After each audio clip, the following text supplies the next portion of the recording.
crossing dimensions of time and space. Technology beyond comprehension. They are watching. They are waiting.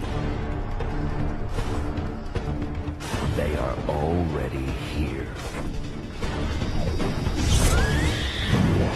I was scared to death.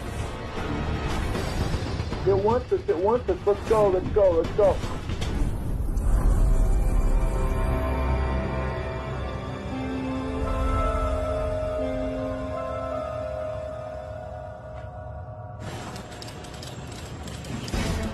With U.S.-Soviet tensions running high, an American-run NATO facility in England is under the strictest security.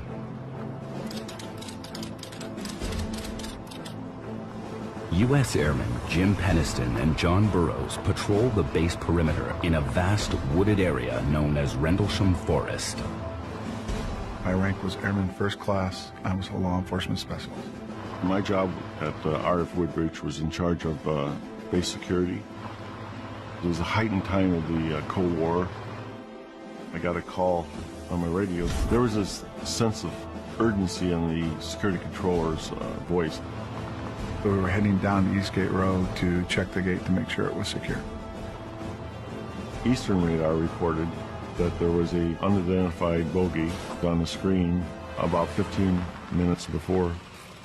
That made it look very probable it was an aircraft that had crashed. That's the only logical explanation of what was going on. And we proceeded toward where the lights were in the forest. It appeared the forest had like a white glow to it. At one point, the boy said it looked like kind of like a Christmas display, different colored lights coming on and off.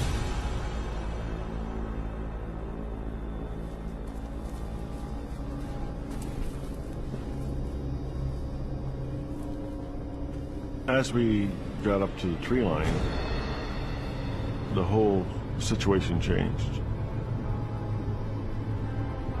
I knew it was an aircraft crash.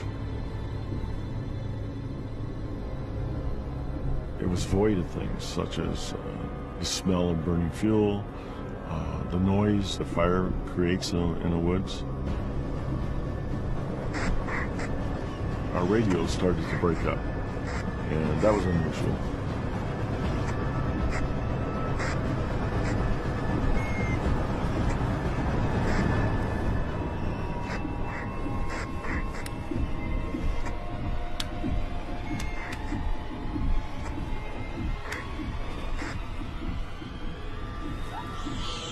There was a loud shriek that went off like something was startled or very, very upset. It went from a possible aircraft crash at that point in time to a possible security situation. There was scurrying of animals running away from the area. It was very strange. I thought we were in trouble, yes, in trouble. I had a situation in front of me I had never, ever, ever encountered. I was scared to death. There was a bright flash of light. It blinded us.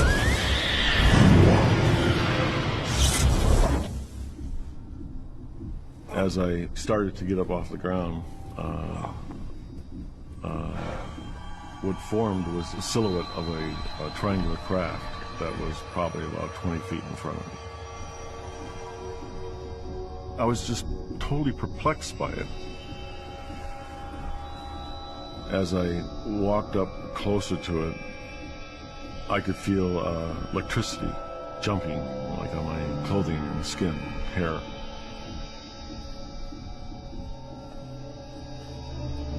It looked like black glass. It was very shiny. But in the actual skin of this craft, running through it, was different colors.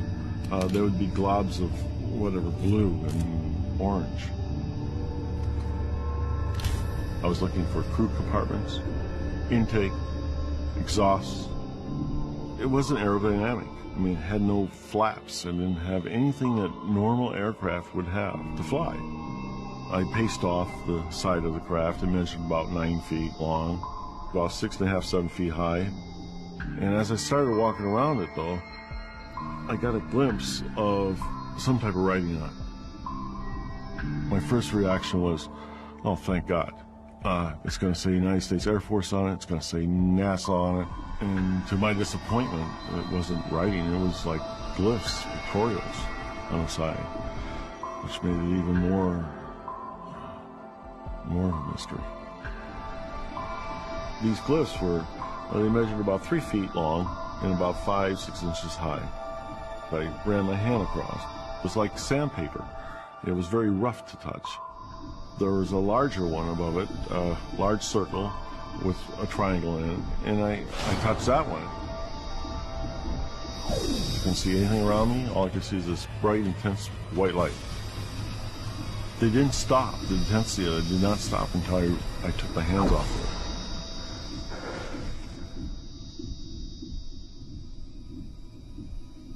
And in a blink of an eye, it was gone. There was no air displacement. There was no sound. I mean, it's impossible for an aircraft to do that. What kind of technology is that? I was just overwhelmed. What just happened to me? There it is. Whatever it was shot straight up above the trees. We ran after it because we thought it was going to re-land. When we seemed to get close to it, it would get farther away. And we had no idea what we were dealing with.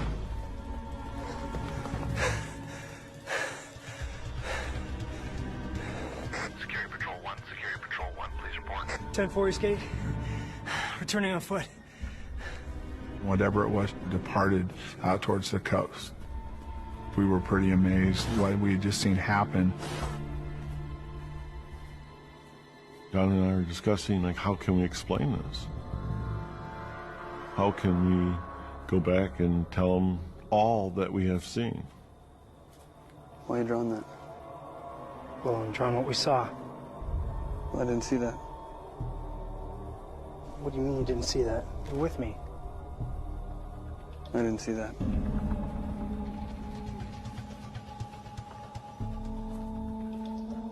There's a difference in memories between what Jim remembered happening as we hit the ground and what I remember.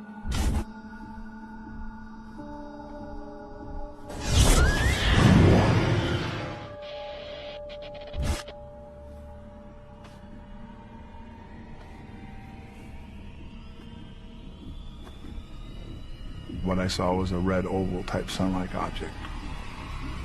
From the time I hit the ground until the time the object departed was a very brief period of time. I didn't see Jim walk around the object. I couldn't really explain what it was or give any rationale behind what I saw. As we returned to Eastgate, there's no discussion at all in the vehicle on the way back. I mean, we're just speechless.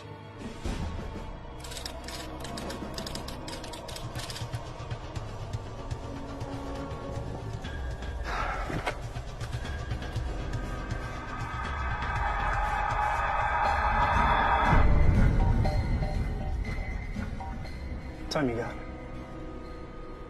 4:45. Upon getting back to base, what seemed like being out there of only a period of 45, 50 minutes, something like that, was actually more like 2.5 hours. Well, I tried to write the time issue off as adrenaline, but I couldn't make that work. So we weren't sure what we were dealing with, but we knew we needed to go back out there and take a look around in the area. On the morning of 26th, we headed back out to the East Gate. Was I scared? Sure. Sure, I was scared. What do you got? I wanted to know what was going on.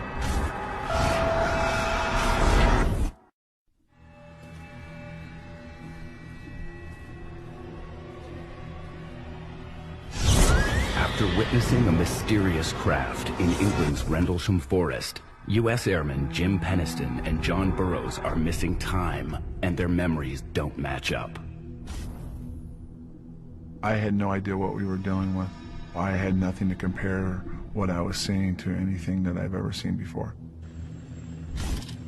After we briefed the shift commander, we decided that we were going to go back out to the area because it was daylight to get a better look around. On the morning of 26th, We headed back out to the East Gate. Was I scared? Sure. Sure, I was scared. But having evidence or having something physical to say this happened was paramount. What do you got? 9 feet. There was 3 indentions in the ground, triangular, all equal distance apart. That was the landing site. What's that? There was damage to the trees. There was tree limbs on the ground and damage to the canopy above. That made it more real. We were trying to draw some correlation to something military or anything out there that could explain what we were dealing with. We were in training all the time for aircraft identification. Everything from Russian aircraft to, Warsaw Pact type aircraft to Chinese aircraft. So we could readily identify them just by their silhouette. But it didn't fit any mold of any type of aircraft I've ever seen in training or have been taught to understand. There it is. Whatever we were dealing with that night is something I've never seen any military craft be able to do. Nick Pope is a former UFO analyst for the British Ministry of Defense. December 1980 was a period of extraordinary international tension. It was all about dealing with the potential threat from the Soviets and the Warsaw Pact. I theorized that a Soviet craft of some sort might be responsible. Some spy plane or unmanned aerial vehicle. Maybe the strange symbols that Jim Penniston saw were actually the Russian alphabet. I knew it was a Russian aircraft. The glyphs are perplexing. They were completely foreign. I think the closest thing I could foresee that to be was something maybe Egyptian, maybe. The U.S. military has a long history of top-secret aircraft with unique design characteristics. Dr. Scott Miller is a professor of aerospace engineering. A lot of stealthy aircraft are going to have this deltoid planform. It's very, very common. And the lights are typically located on the extremity of the aircraft, so that can create a very strange pattern. Probably the strongest interest in trying to introduce technology to reduce the radar signature started happening in the Cold War. The U-2, there were variants of that airplane where they were trying to make it much more stealthy. The SR-71, the Blackbird, and its actual even darker, blacker variant of that airplane developed by the CIA called the A-12 were intentionally designed to have a much reduced radar signature and a reduced infrared signature and create strange perceptions by people if they see them at night. But everything an aircraft would do, this did not do. It had no engine sound or nothing like that. There was no sound at all. I mean, it's impossible for an aircraft to do that. The technology was so advanced, it had to be something far beyond what we were capable of producing.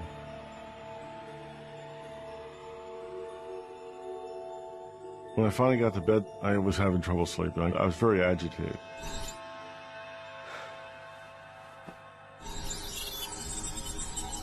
I couldn't get these ones and zeros out of my mind. And every time I shut my eyes, I could see them. I got up because I couldn't get to sleep. I grabbed the notebook that I had out there that night, and I started looking through it again. Then I decided, well, those ones and zeros, I can still see them, so I might as well record them. And the more I wrote, the better I felt. But you don't dare tell anybody.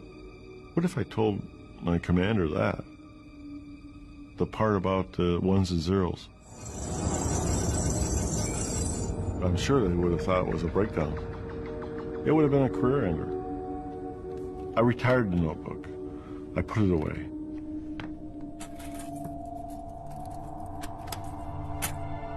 While Penniston tries to forget the strange encounter, Burroughs hopes to learn more.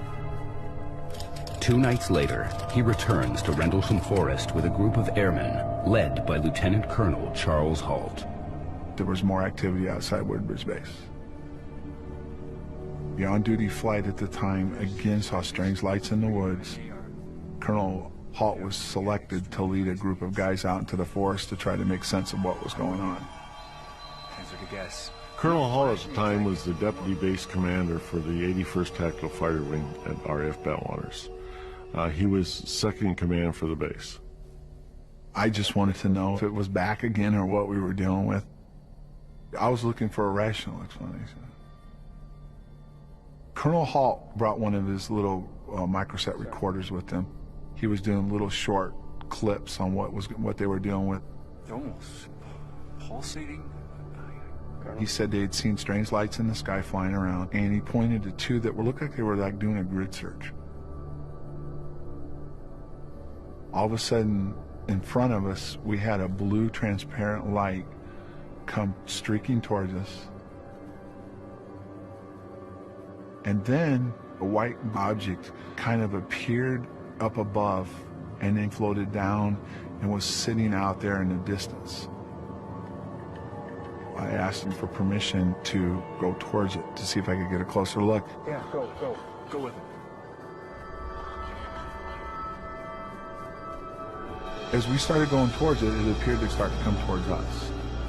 Sergeant Stenzel was on my right. He went down to the ground. He saw me go into the light. He saw me disappear. He saw the light explode. And I was gone for several minutes before I reappeared. I have no recall of it. I have no memory of what happened. The next thing I know, I was standing in the field and whatever it was gone. John? It was like, what just happened? What the hell was that? John? If you listen to what Sergeant Peniston says, at one point, the bright light exploded. And Sergeant Bustinza saw me go into it, and that's what happened. After the incident, I went down to let Jim know what happened on Saturday night and into Sunday morning. A few days later, I was called up to Colonel Halt's office along with John. We listened to the tape. They are moving at extremely high speeds. We had a real-life encounter going on that was being recorded as it happened. I think Halt was trying to reassure us. I'm confirming what you guys see. It happened again. I don't know, sir. I was actually relieved because that means it was no longer just on John and I's shoulder. It means that we had other people in the Air Force that can confirm a second sighting on it. But before Peniston and Burroughs can solve the mystery of what they saw, they are contacted by the Air Force Office of Special Investigations. We received a phone call to report in to OSI. It's clear to me that the people involved in the aftermath of it aren't happy that we're doing what we're doing, and they definitely could be threatening to us if we continue this. This isn't what I wrote. The incident was to be kept quiet. Where's the rest of it?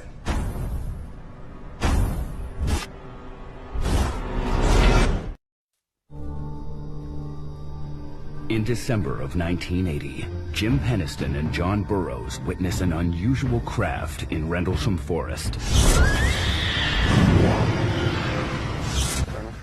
While Burroughs and several other airmen document a similar encounter 2 nights later, Peniston, fearing for his military career, tries to forget what he saw.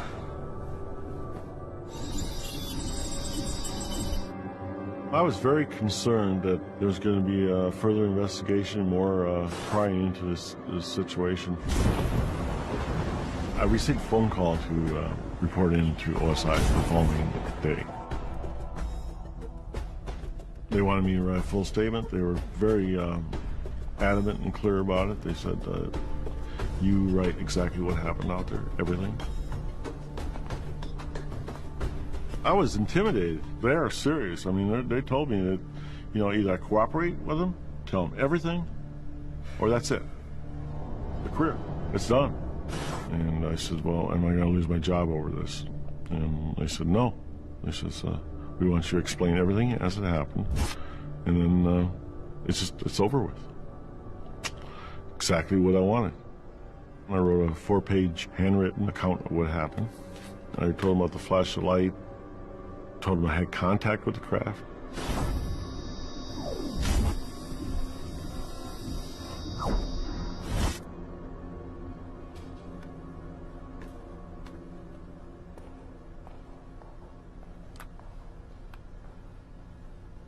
But then Peniston is presented with a deal he didn't bargain for. 15, 20 minutes later, they came back in, couldn't call it in.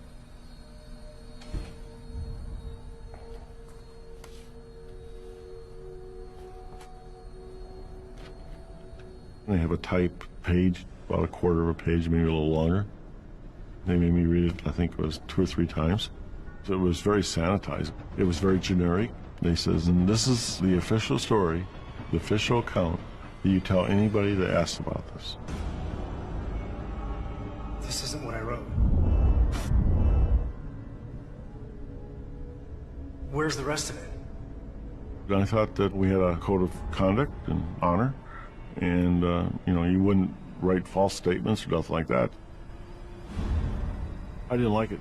I didn't like it at all. But OSI can operate outside the realm of normal chain of command. They were completely within their span of control to do that.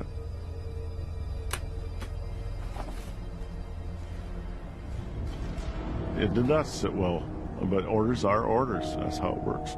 It was disturbing. I wasn't a criminal. I wasn't a war criminal.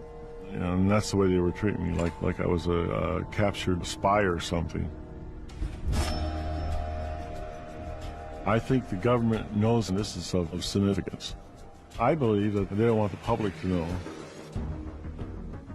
There would have been a number of very good reasons to keep this secret. Firstly, I think no government on Earth could admit that our sophisticated air defenses are effectively irrelevant, and that we're facing a technology that we simply have no defense against. Peniston and Burroughs comply with the order to keep the incident secret. It was best for this to be, you know, let sleeping dogs lie. And that's what we did. I departed the base on a normal 2-year rotation in July of 1981. After the incident happened, I did my best just to stop thinking about it. But that proves impossible. I started not feeling well. I experienced a number of different things that were related to the initial contact.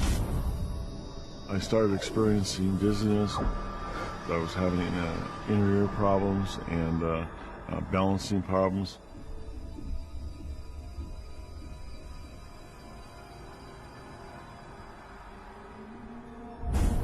Three years after the incident, I was stationed at my next base, and I had a heart infection that came up. It was very rare. After I left Bentwaters, I started having more problems, and I ended up being diagnosed with a heart murmur. The doctors that were working with me couldn't give me an explanation on what was going on. We didn't find anything out until they released the British document. The British government is in the process of declassifying and releasing its entire archive of UFO files. An official report states that Colonel Halt and his team returned to Rendlesham Forest days after the second sighting to investigate. Colonel Halt recorded the levels of radiation, and these were written up in his official report into the incident that was sent to the Ministry of Defense. Nevels, can I get a reading, please? The colonel went out with a team which included a disaster preparedness NCO, Sergeant Nevels, and he had a Geiger counter, and he recorded the levels of radiation out there on our landing site and in the immediate area. Strange. The peak readings in radiation turned up in 3 indentations that had been found in the forest floor. The Defense Intelligence staff assessed that the radiation levels had been significantly higher than background. I made the connection that dizziness was caused by the radiation from that incident, because that was the one thing that the medical personnel were asking me about, if I was exposed to radiation. You know, I had a dilemma there. They said, do I bring up, I'm not supposed to talk about the incident. So do I bring up I had radiation exposure, or do I lie to the doctors and say that I never had? And I followed my orders, and I said no, I had never had radiation exposure, even though I knew I had. When I came in the Air Force, my entry physical clearly shows I came in with a clean bill of health. When I got out in 1988 of active duty, my exit physical shows that I had several issues with my heart. There's no explanation other than the fact that right after the incident I started having heart issues. Given the assessment of the radiation levels at the landing site, I believe that the government and the military owes John and Jim an explanation. But with the military refusing to provide any answers, it's up to Peniston and Burroughs to solve the Rendlesham mystery on their own. We finally came to an agreement that I would go under hypnosis to see if I had any kind of, anything came up involving, once I got close to it, if anything came out. How do you feel? It's calling to us to come to it. We've got to go to it. It's telling us to come to it. I was possibly pulled up into it. It wants us. It wants us.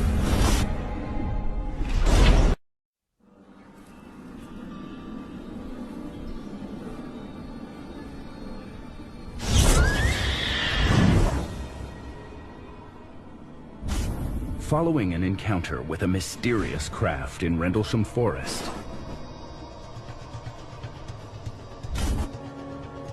Jim Peniston and John Burroughs suffer from increasingly poor health, and the U.S. military is unable or unwilling to explain why. Forced to search for answers on their own, they turn to hypnosis. I went out to California where the hypnosis was conducted. The guy that was doing hypnosis at that point did a very good job about just letting me tell. The hypnosis lasted between 2 and 3 hours and went through a pretty good detail of the incident from beginning to end. Roger, we copy, we copy. We're moving in slowly. It gives the impression of an object, but it's mostly light, all light. It's calling to us to come to it. We've got to go to it. It's telling us to come to it. We can feel it. During the hypnosis, it comes out that I did have some kind of interaction with something out there. We've got to get to it. We've got to get to it. We've got to know what it wants. It's very clear in my hypnosis. I was being drawn towards it. It wants us. It wants us. Let's go. Let's go. Let's go. I was possibly pulled up into it. I believe that I was inside whatever it was while Sergeant Peniston circled the object. It gives a decent explanation on why I don't remember Sergeant Peniston walking around it. You want to know? Further sessions explore what happened during Burroughs' second sighting when he met with Colonel Halt in the forest. The hypnosis goes into a little bit more detail the second night. The lights are back again. I said, wow, I knew they were coming back tonight. Weird thing. We had things over us, on top of us. They were making contact with their mind. The object wanted me out there. I'd like to get another look. Yeah, go. Mr. Go with him.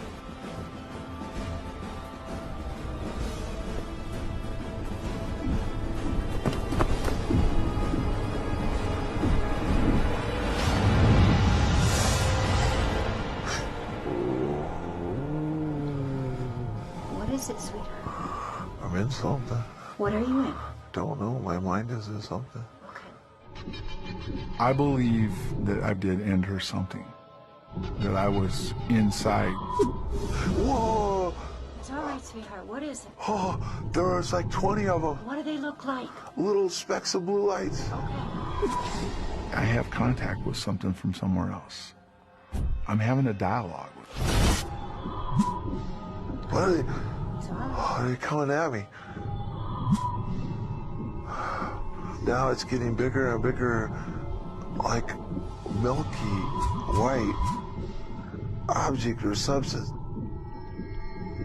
It just keeps going up, down, wider, smaller. Then there's an eye or something behind it. The hole's opening up. Do you see anything in the hole? No.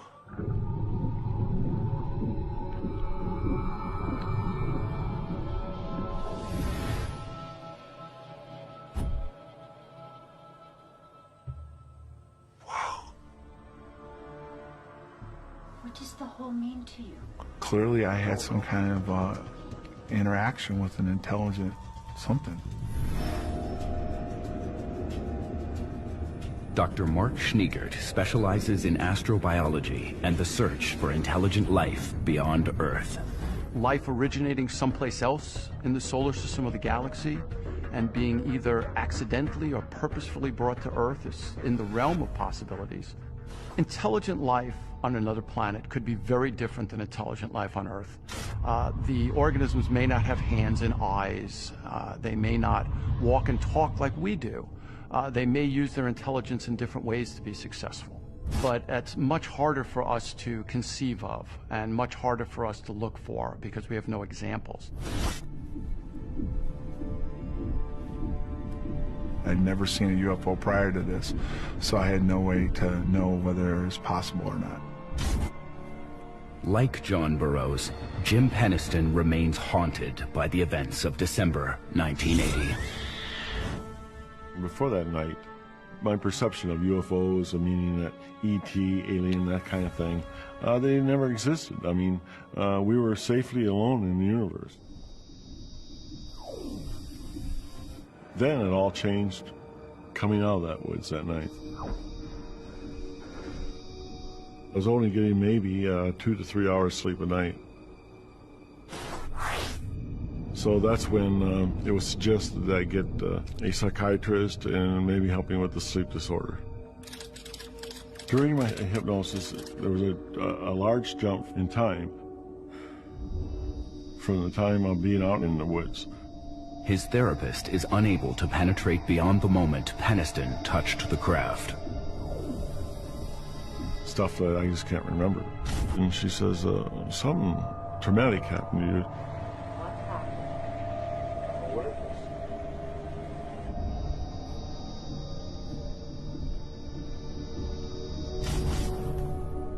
I always skip over that and go back being interrogated at OSI.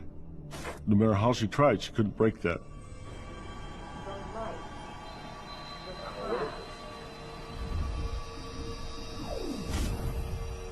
No. I'm with agents again. And she says, that is the sign of a memory block being put in. Things to prevent me recalling what happened. She said, I've never seen it before. I've only read about it.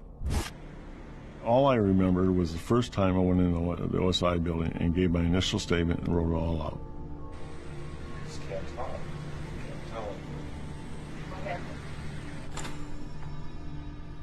Under the hypnosis, there was more encounters with being interrogated at OSI. Did they do something to you physically? Yes. Shot. It involved having sodium pentothal given to me. Where did they give you the shot?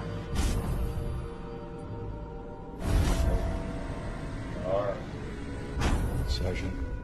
I've told you everything. You can do this all day and night. Jim Peniston. I can't see why they would treat a member of their security force like that. Drugs, in this context, could have two distinct purposes: to get to the truth or to hide the truth. The Americans and the British would be absolutely horrified if the entire complicated and effective air defense network had been so totally compromised that a craft could just get through like that. Everyone would have a reason to keep quiet about this. But repeated sessions with the therapist begin to break down the memory block.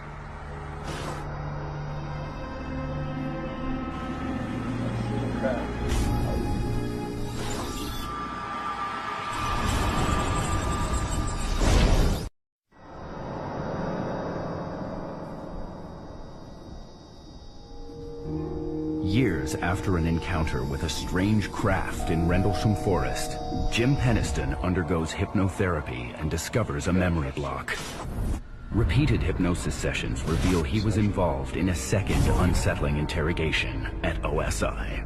I didn't remember that I had been back down to OSI. I didn't know I went back to that.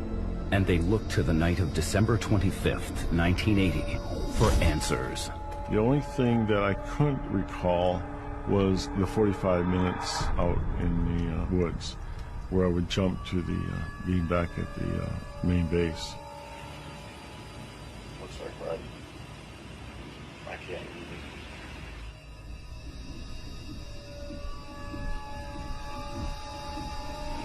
I got a touch source.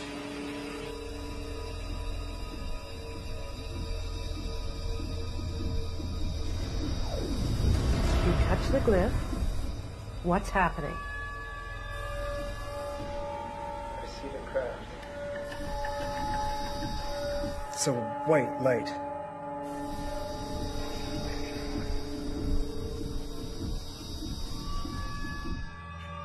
I started remembering, and as I remember bits and pieces, all of a sudden those bits and pieces became chunks, and the chunks became a full story.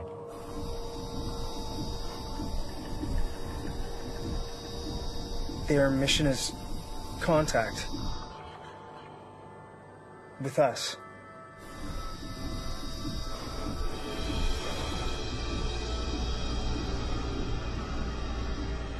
They are time travelers. They are us. They are us from The future. When I first heard myself on these films saying this, I thought it was another person talking.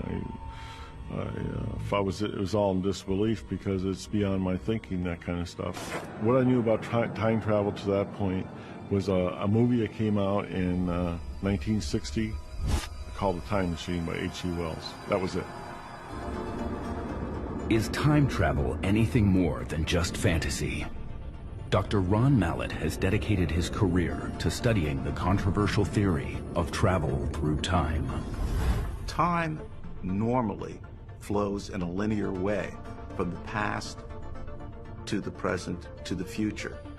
However, Einstein's general theory of relativity says that time can be altered by gravity.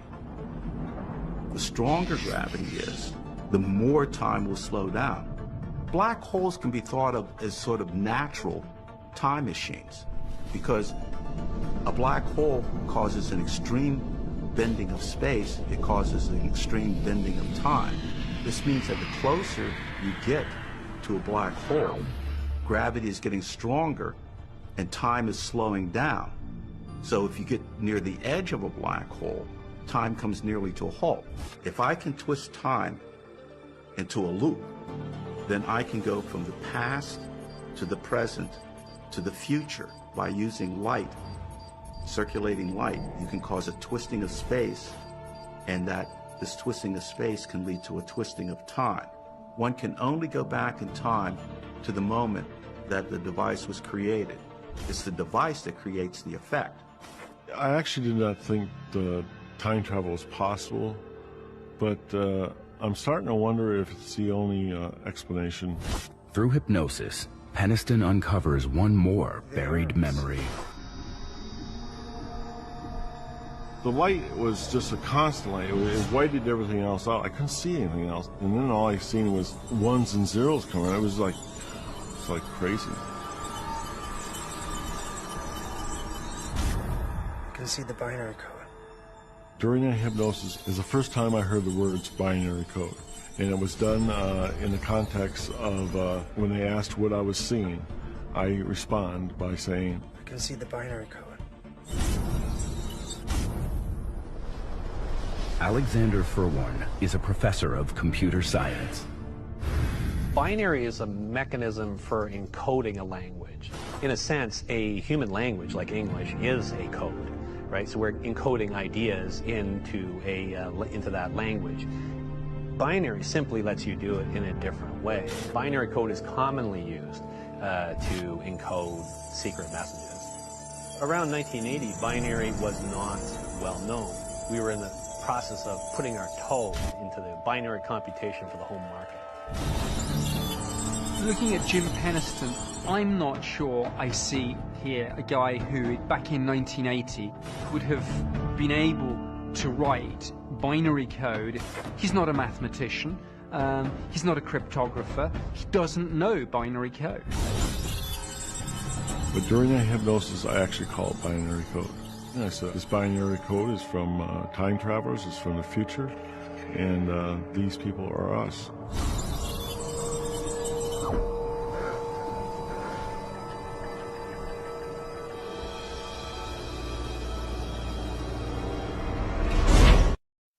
Colonel? In spite of credible witnesses and physical evidence, the military remains silent on the strange object seen in Rendlesham Forest in December of 1980. No longer willing to keep quiet, Jim Peniston and John Burroughs turn to hypnotherapy to uncover the details of the encounter, which leads them to one last piece of the puzzle. A mysterious pattern of ones and zeros known as binary code. I kept the notebook. I always felt that they had a meaning of some kind. I had an independent company go ahead and look at the codes. The actual problem with binary code is that unless you have a way of decoding it, the actual code itself, the zeros and ones, can be interpreted in many ways. If only a single person did it, well, that is, that person's opinion. If 3 independent people did it, then perhaps it's not their opinion, perhaps there's consensus. And if the message is consistent, then you have a code. I sent them off to an expert in Australia, and an expert on the eastern seaboard of the United States. And they independently deciphered them and came up with the same information. It was a shock to me when there was actually a message. They're here for the exploration of humanity. That's what the code said. Further independent analysis of Peniston's binary code reveals something even more shocking. It showed 7 geographical locations. Longitude and latitude can certainly be represented using some type of binary code. In fact, a modern GPS system relies on being able to tell you where you are using a binary code. The 7 locations have been deciphered, and they show places around the world. There's a point in the American Southwest, which is Sedona. There's a point in Central America near Belize. There's a point in South America near the Nazca lines. There's a point in Greece, a point in Egypt, and a point up in the mountains in China. Gave a grid coordinates west of Great Britain, which is what they called High Brazil. I believe the significance of these areas is they're naturally occurring electromagnetic areas. These electromagnetic fields could be possible gateways to other dimensions. If you go to these sites, there's glyphs, there's drawings on walls showing some kind of encounter with something from outer space. Peniston and Burroughs now believe they experienced some kind of contact with time travelers from the future. But the military still doesn't acknowledge that anything unusual occurred in Rendlesham Forest. I believe they're well aware that the incident we had happen that night, it was an incident that involved this type of phenomena. The official word from the United States Air Force is that nothing happened at RAF Bentwaters or Woodbridge on the dates in question. I don't rule out the possibility that this was extraterrestrial, but neither can I say that I've seen or am aware of any definitive proof. So far as I'm concerned, this incident is unexplained. When I've met Jim and John, there's a certain haunted look in their eyes. When I speak to them about this incident, the tone of voice, you can tell they are still troubled by this. Every step toward getting an answer, the better off we are.